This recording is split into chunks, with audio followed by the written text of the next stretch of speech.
আমিরাতের মেয়েরা খোলা চুলে নেচে তাকে স্বাগত জানায়। একটি আরব মুসলিম দেশে এ ধরনের ঘটনা ঘটায় অনেকেই বিরূপ প্রতিক্রিয়া জানাচ্ছেন। বিষয়টাকে আপনি কিভাবে দেখছেন? আমি একজন মুসলিম হিসাবে সন্দেহাতীতভাবে আমিও খুবই দুঃখ পেয়েছি। এই আহ একজন মুসলিম নারী যেখানে আল্লাহর নির্দেশ তাকে পর্দা করা, সেখানে একজন অন্য ধর্মাবলম্বী আ আ মানুষ এসেছেন, এমন একজন মানুষ এসেছেন আ যার নানা কর্মকাণ্ড অনেক সময় মুসলমানদের স্বার্থের বিরুদ্ধে যায়।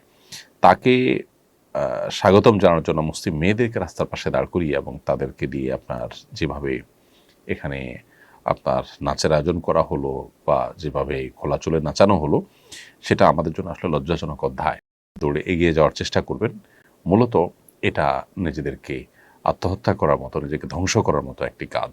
আমরা আল্লাহ তাআলার কাছে দোয়া করি, আল্লাহ তাআলা তাদেরকে শুভ বুদ্ধির যেন উদয় হয় সেই তৌফিক দান করুন।